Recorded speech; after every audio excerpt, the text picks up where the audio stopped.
السلام علیکم۔ آج ہم دیکھیں گے عصر حاضر میں اجتہاد کی ضرورت اور اہمیت۔ نحمدہ و نصلی علی رسولہ الکریم، اما بعد، فاعوذ باللہ من الشیطان الرجیم، بسم اللہ الرحمن الرحیم۔ رب اشرح لی صدری ویسر لی امری واحلل عقدۃ من لسانی یفقہوا قولی ربی زدنی علما۔ اجتہاد کا مفہوم معنی۔ اجتہاد کا لفظ جہد سے ماخوذ ہے۔ جہد جیسے کہتے ہیں جد و جہد۔ اس کے لغوی معنی کسی کام میں امکانی کوشش اور پوری طاقت صرف کرنے کے ہیں، یعنی پوری طاقت لگا دینا۔ جتنی کوشش انسان کے بس میں ہے وہ ساری کوششیں لگا دینا۔ اسے اٹ موسٹ کوشش بھی کہیں گے کہ جس کے بعد کوئی کوشش کی رمق بھی انسان کے پاس نہ رہے، فل طاقت فل انرجی لگا دینا۔ یہ اجتہاد کا لفظ جہد سے ہے، اس کا لغوی معنی ہے۔ یہ انڈر لائن کر کے آپ نے سیپریٹلی یاد کرنا ہے۔ پھر شریعت اسلام کی اصطلاح میں ہر وہ تگودو، ممکنہ تگودو کو بھی کوشش کا انعام دیں گے، اور مقدور بھر قوت، مقدور بھر جتنی انسان کی قدرت ہے، طاقت ہے، اس طاقت کا استعمال، ممکنہ تگودو استعمال کرنے کا نام اجتہاد ہے،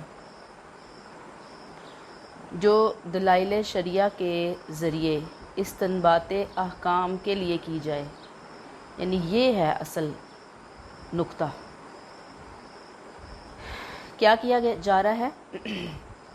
دلائل شرعیہ اٹھائے گئے ہیں، وہی جو مصادر شرعیہ پیچھے ہم پڑھ کر آئے ہیں نا، ان کو ذہن میں رکھ کر، قرآن کو ذہن میں رکھ کر، حدیث کو رکھ کر، اجماع کو رکھ کر، قیاس کو رکھ کر دیکھا جائے کہ کسی حکم کا کیا مسئلہ ہے، اس کا کیا حکم ہے شریعت کے اندر، اس کی کیا حیثیت ہے، یہ چیز شریعت میں کہاں رکھی جا سکتی ہے، اس چیز کے بارے میں غور و خوض کرنا، ریسرچ کرنا، تحقیق کرنا، اس کے لیے پوری کوشش لگا دینا، کھپا دینا خود کو، اپنی ساری انرجی، طاقت، یعنی طاقت انرجی جسمانی تو ہے ہی ہے، لیکن مین ذہنی، عقلی، سب لگا کے اس حکم کو ڈھونڈنے کی کوشش کرنا، اس حکم کا سٹیٹس ڈھونڈنے کی کوشش کرنا دلائل شرعیہ کے ذریعے۔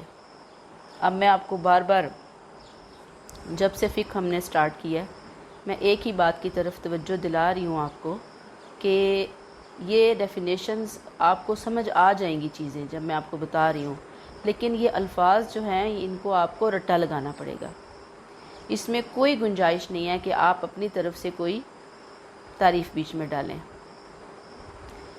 اب اس کے مقابلے میں، یعنی جہد کے مقابلے میں تقلید کا لفظ مستعمل ہے، مستعمل استعمال ہوتا ہے، تقلید کا لفظ استعمال ہوتا ہے۔ کیوں استعمال ہوتا ہے تقلید کا لفظ؟ کہ اس میں کسی تحقیق، تنقید، غور اور فکر کے بغیر دوسرے کی رائے کی پیروی کی جاتی ہے اور بلا چون چرا اس پر عمل کیا جاتا ہے، یعنی کوئی چون چرا نہیں ہوتا، بس جس نے جو بتا دیا، کہتے ہیں نا مکھی پہ مکھی مارنا، تو اس میں کچھ نہ پیلنے نہ پڑتا ہے، نہ محنت لگانی پڑتی ہے، نہ کوئی ریسرچ کرنا پڑتا ہے، نہ کوئی خون پسینہ جلانا پڑتا ہے، بس جس نے پہلے سے جو کہہ دیا، جو کر دیا، اس کے پیچھے چل پڑنا بغیر تحقیق اور تنقید کے، بغیر سوچ و بچار کے، تو اسے تقلید کہتے ہیں۔ اب یہ تقلید کا مطلب آپ کو اس کا لغوی معنی آنا چاہیے۔ تقلید کے اگینسٹ جہد ہے۔ جہد میں پوری طاقت، انرجی، صلاحیت لگا کے کسی چیز کو جاننا، کھوجنا، غور و فکر کرنا، کریدنا اور پھر اس کے حکم تک پہنچنا۔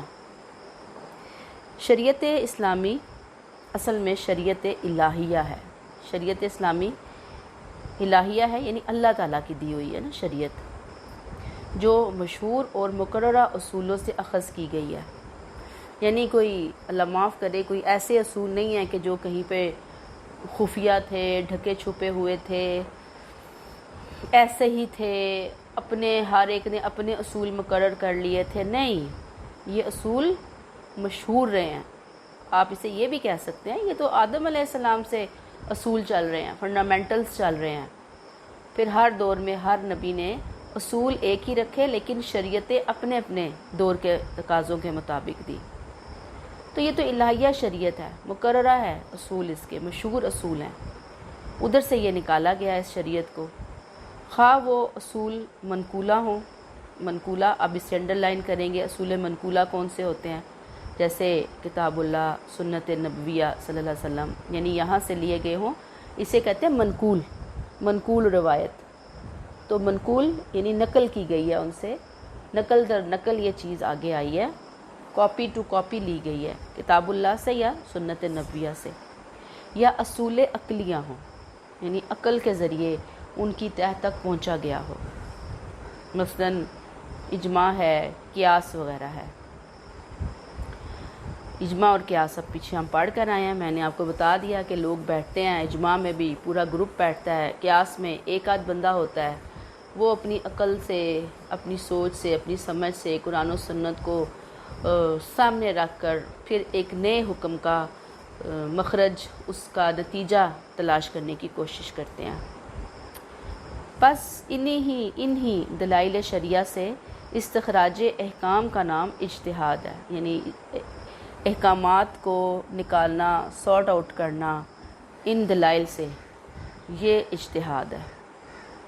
اور اجتہاد ہی کے ذریعے روزمرہ کے معاملات اور انسانی معاشروں کے تقاضوں کو کما حقہ پورا کیا جا سکتا ہے. یعنی انہی دلائل سے احکام نکالنا، کیا فرض ہے، کیا سنت ہے، کیا واجب ہے، کہاں پہ کس کو رکھنا ہے، یہ اجتہاد ہے. اور اجتہاد کیوں ضروری ہے کہ روزمرہ جو معاملات ہیں انسانوں کی زندگی کے اندر، انسانی معاشروں کے تقاضے ہیں، یہ تقاضے، یہ معاملات انسانوں سے متعلق ہیں، انسانی سوسائٹی سے متعلق ہیں. تو اجتہاد کے ذریعے ان تقاضوں کو کما حقہ جیسے کہ ان کا حق ہے اسے پورا کیا جا سکتا ہے. یہی وجہ ہے کہ اجتہاد شریعت اسلامی کا ایک لازمی عنصر شمار کیا جاتا ہے. یعنی اجتہاد کو سمجھا جاتا ہے کہ یہ بہت امپورٹنٹ ایلیمنٹ ہے ایک اسلامک سوسائٹی کا. تقلید کیا ہے، اس کو انہوں نے پھر ایکسپلین کیا ذرا تھارولی. ہمیں کنسیپٹ کلیئر ہونا چاہیے، لیکن جب آپ لکھیں گے تو ظاہری بات ہے کہ اتنی ڈیپتھ میں نہیں آپ جائیں گے. بس تقلید کے لیے 2 لائنیں بھی کافی ہوں گی. تقلید یعنی دوسروں کی رائے کی پیروی کرنا، جیسے ابھی ہم نے اوپر پڑھا کہ تنقید اور تحقیق کے بغیر. یہ اس شخص کے لیے درست نہیں جو خود اجتہاد پر قدرت رکھتا ہو.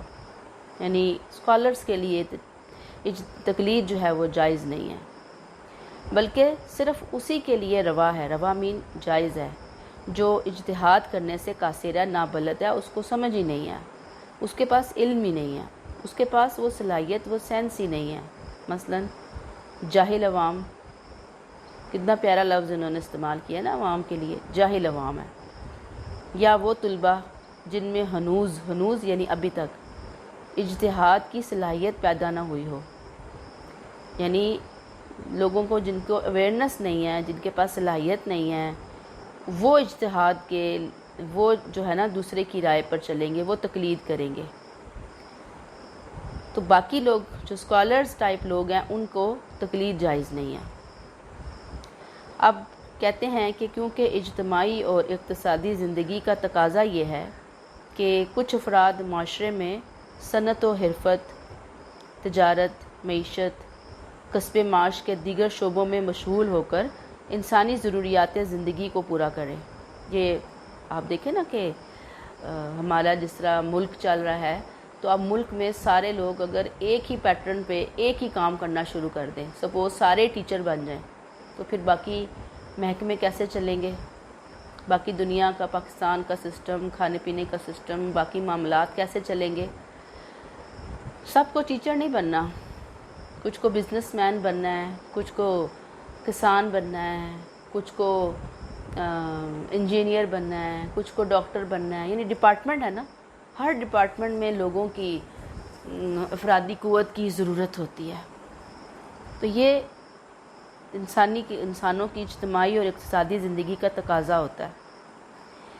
اسی طرح اجتہاد کی صلاحیت پیدا کرنے کے مواقع صرف انہی چند فارغ البال لوگوں کو میسر آ سکتے ہیں جو علم فقہ اور اس کے اصولوں میں بصیرت کاملہ اور مہارت تامہ کے مالک ہو. میں ذرا آرام سے یہ سمجھا رہی ہوں آپ کو تاکہ اس کو ذہن میں بٹھاتے چلے جائیں، لیکن بٹھانے کے بعد الفاظ تو آپ نے ایسے سختی استعمال کرنے ہیں. یعنی اب ہر بندہ مجتہد نہیں بن سکتا، ہر بندہ اجتہاد کی صلاحیت کا حامل نہیں ہوتا.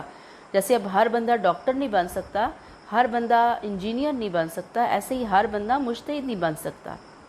ظاہری بات ہے کہ یہ اجتہاد کی جو صلاحیت پہلے بندے میں ہوتی ہے، پھر وہ اس کو مزید پالش کرتا ہے، وہ وہی کر سکتے ہیں جو فارغ البال ہیں، یعنی کہ جن کے پاس یہ معیشت کے معاملات نہیں ہیں، کاروبار زندگی سے فارغ ہیں، وہ علم فقہ اس کے اصولوں میں بہت بصیرت رکھتے ہیں، ایکسپرٹ ہیں، اسپیشلائز کیا ہوا ہے انہوں نے ان چیزوں کے اندر. کن چیزوں کے اندر؟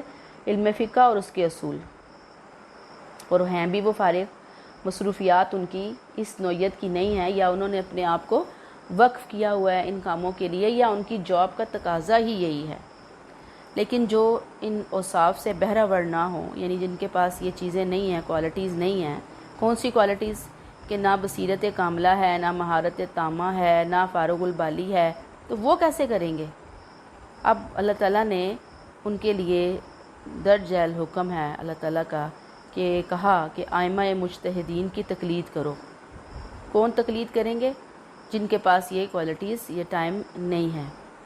اللہ تعالیٰ نے سورہ نحل میں فرمایا فَاسْأَلُوا أَهْلَ الذِّكْرِ إِن كُنتُمْ لَا تَعْلَمُونَ.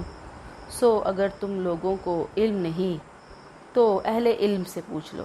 یعنی لوگوں کے پاس اگر علم نہیں ہے تو اس میں کوئی شرم کی بات نہیں ہے. جو اچھے اسکالرز موجود ہیں، آپ ان اچھے اسکالرز کو لے سکتے ہیں.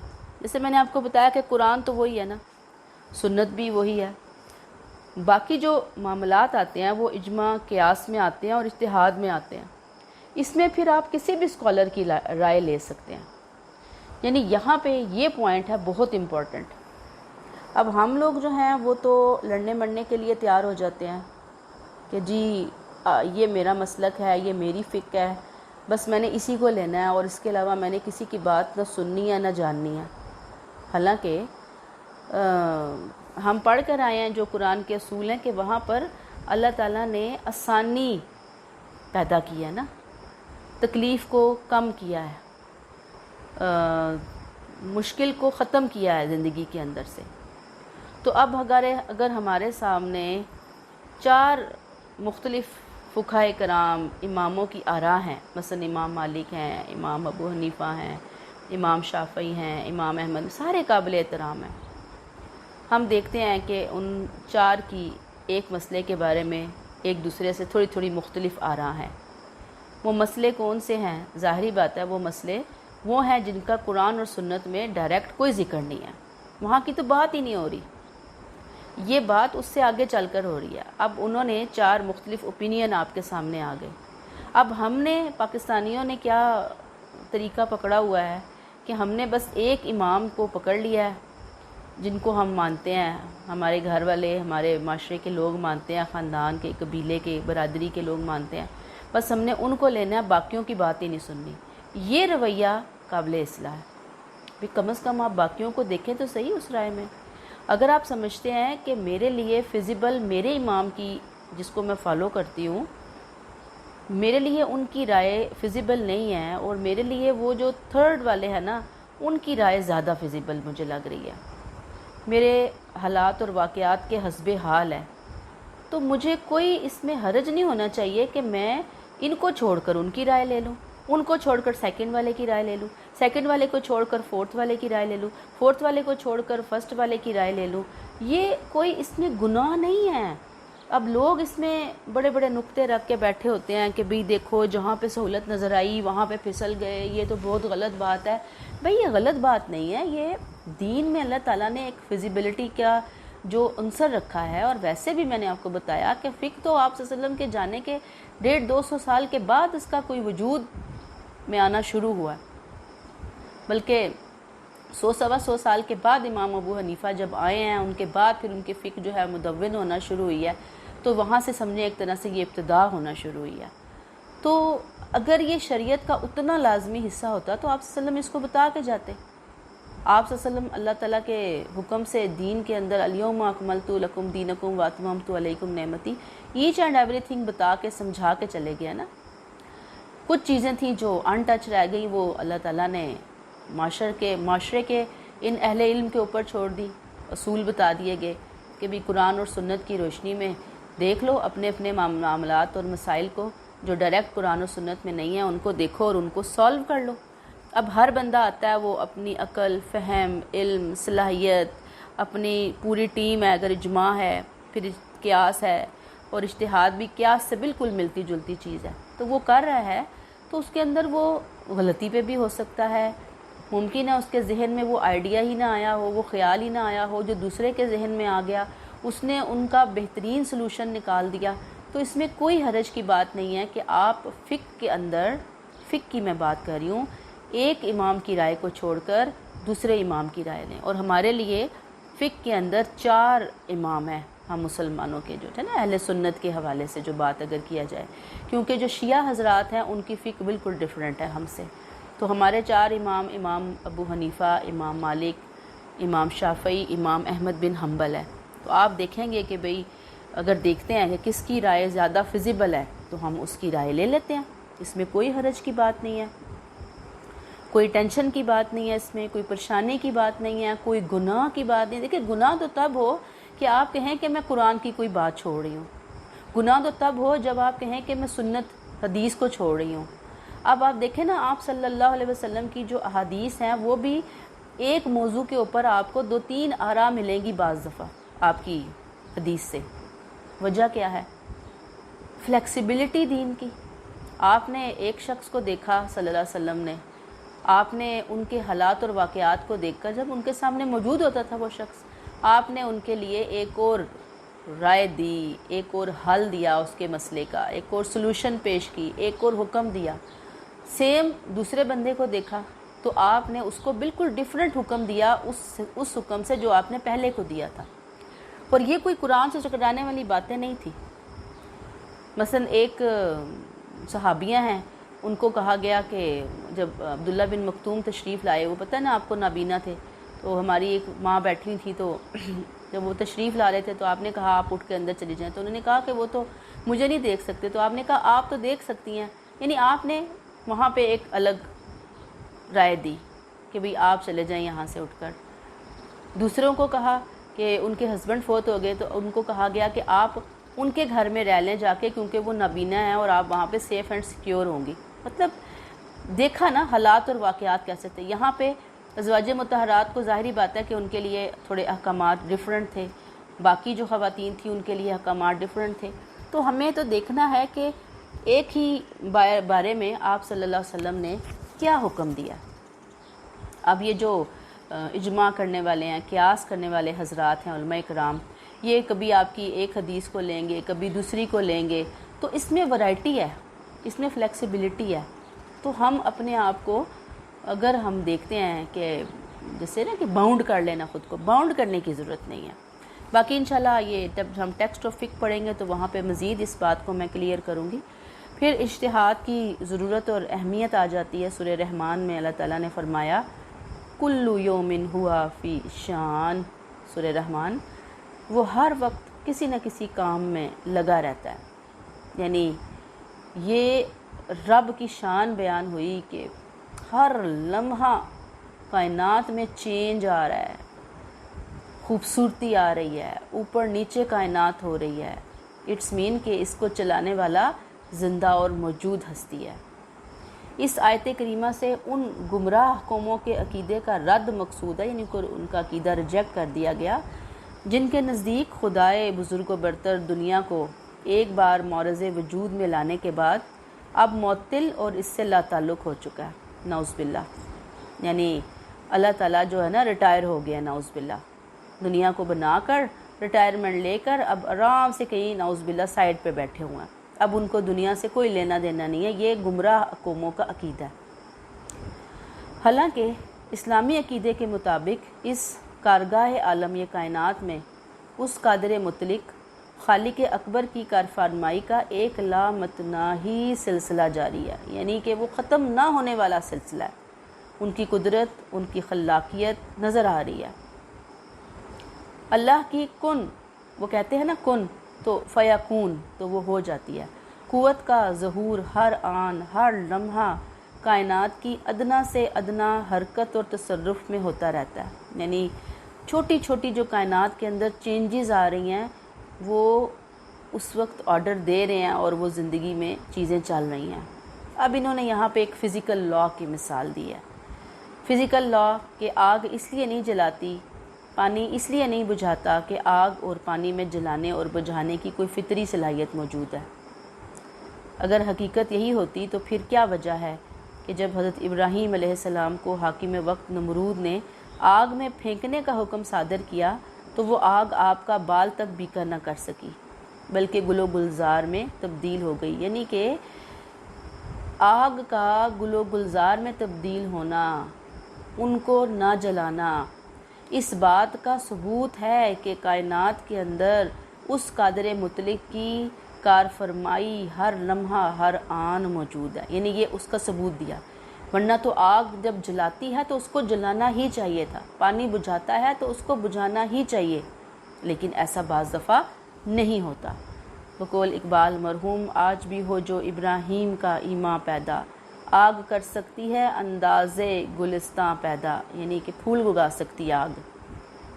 اس سے یہ بات پایا ثبوت کو پہنچ جاتی ہے کہ جلانے اور بجھانے کے ہر جزئی واقعے سے متعلق مشیت الہی کا حکم یہی ہوتا ہے، یعنی آگ جلائے گی، آگ بجھائے گی، کب جلائے گی کب بجھائے گی، یہ اللہ کے حکم سے ہو رہا ہے۔ گویا اسلام کا خدا یعنی ہمارا جو خدا ہے اپنی خلاقی فعالی تجلیات ہر لحظہ ہر آن دکھاتا رہتا ہے، بے حد و بے حساب چیزیں نئی سے نئی وضع شکل اور صاف کے ساتھ معرض وجود میں لاتا رہتا ہے۔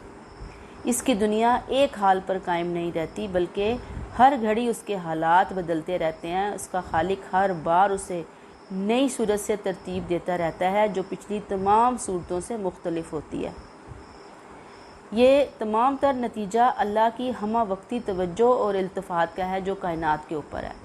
ساروں کا خلاصہ یہ ہے کہ نعوذ باللہ اللہ تعالیٰ کوئی سائیڈ پہ نہیں بیٹھ گئے، دنیا بنا کر وہ موجود ہیں اور ہر لمحہ موجود ہیں اور ہر لمحہ کائنات کو وہ چلا رہے ہیں، وہ دیکھ رہے ہیں، وہ نگرانی کر رہے ہیں۔ یہ ممکن ہی نہیں کہ ایک آن کے لیے بھی اللہ پر غفلت نعوذ باللہ اور بے التفاتی نعوذ باللہ طاری ہو سکے۔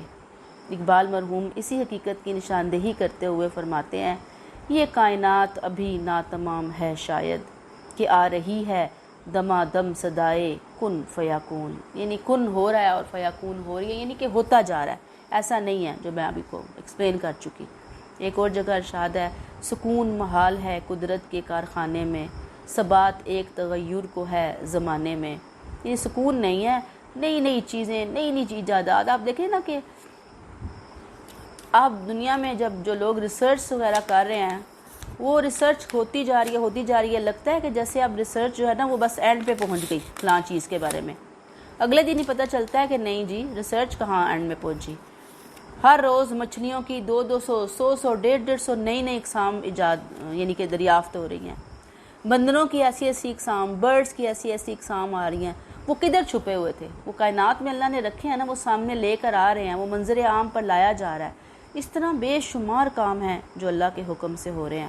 تو مختصر الفاظ یہ ہے کہ ایک مسلمہ حقیقت ہے کہ انسانی معاشرہ کبھی جامد اور ساکن رہنے نہیں پایا بلکہ ہمیشہ متحرک رہ کر منازل ترقی طے کرتا رہتا ہے۔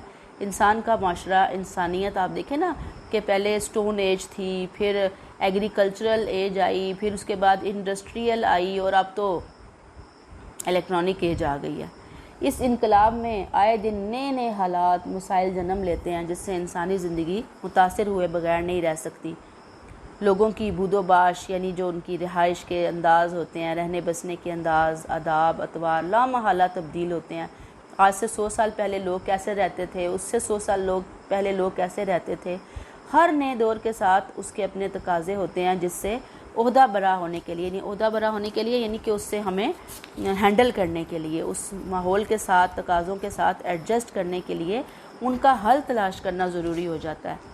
تاریخ گواہ ہے کہ معاشرہ جمود و تعطل کا شکار ہو جائے اور متحرک نہ رہے تو وہ زوال پذیر ہو کر آخر کار ایک دن صفحہ ہستی سے بالکل نیست و نابود ہو جاتا ہے۔ یعنی اگر معاشرے میں تعطل آ جائے، جمود آ جائے، جیسے پانی کہیں آپ کھڑا کر دیں نا تو کچھ ہی عرصے میں وہ سڑ جائے گا، خراب ہو جائے گا، لیکن تازہ پانی آتا رہے، پرانا پانی بہتا رہے تو وہ جو چلتا رہتا ہے وہ بہت اچھی رہتی ہے بات۔ عربی زبان میں ایک مقولے میں اسی خدشے کے پیش نظر یہ نصیحت کی گئی ہے کہ تم بھی زمانے کے ساتھ اسی رخ پر پھر جاؤ جدھر وہ پھرے، یعنی چلو تم ادھر کو، ہوا ہو جدھر کی، یہ جو ہم اردو میں بول رہے ہوتے ہیں۔ معاشرے کی اسی اہمیت کو مد نظر رکھتے ہوئے اسلام نے اپنی تعلیمات کو انسان کی انفرادی زندگی تک ہی محدود نہیں رکھا، کیونکہ اگر ایسا ہوتا تو وہ دین کو بندے اور خدا کے درمیان ایک نجی معاملہ، پرائیویٹ معاملہ قرار دیتا۔